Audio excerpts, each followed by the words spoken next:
So I think that's great advice that you've given, and I think it applies for podcasting and really anything content creation wise. Like if you're not passionate about it, don't do it yet. Like it's just gonna be like the amount of work and time and resilience that it requires is like you got to be all in, or I think like outsource it or whatever, because I think to kind of moonlight in part time and think you can make a video here and there. And I think a lot of people don't realize the investment that is required to be great in that area, and especially in podcasts. Like if you're not going to really fully commit to it, it is first of all going to be exhausting for you, and second of all, not going to be successful. So I think um, you touched on how to be successful. I think I touched on how not to be successful. So I I think, think I think that's right. It's funny. It's one of the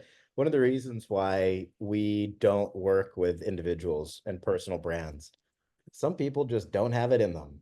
And the difference between personal brands and brands is brands, you could do it for them. You don't oh, need the face on it, but personal brand, you have to actually, want to invest a lot of your life, really. I don't want to like undersell. You have to be willing to invest your life into being successful at that or anything else. yeah. Um, I'd love to ask you what are your goals now? Like what are you excited about? What do you get fired up about? What do you want to do?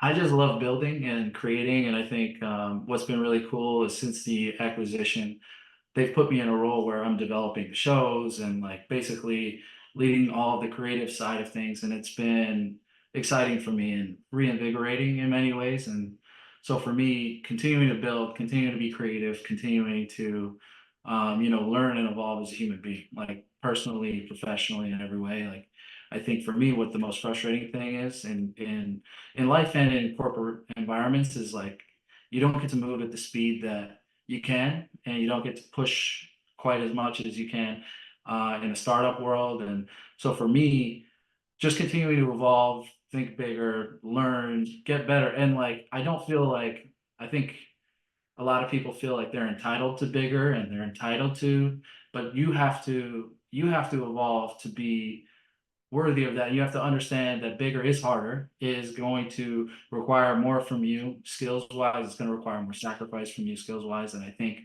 um, that's been the biggest learning experience here as part of a very large corporation. It's just, it is, people really love to simplify it in content and hustle culture and things like that. But it is a nightmare logistically to do anything that big. It doesn't mean you can't do it, but just know like it's the argument of it's just as easy to do something that's 10x bigger or whatever, like they like to say. It's just not. It's just frankly not. And you have to be a sharper, hungrier person to take on something that ambitious. So that to me has been like training my mind, getting in the right headspace to think bigger. And I think like I'm still thinking through what that is, but I know for me, um, just continue to evolve is really my priority.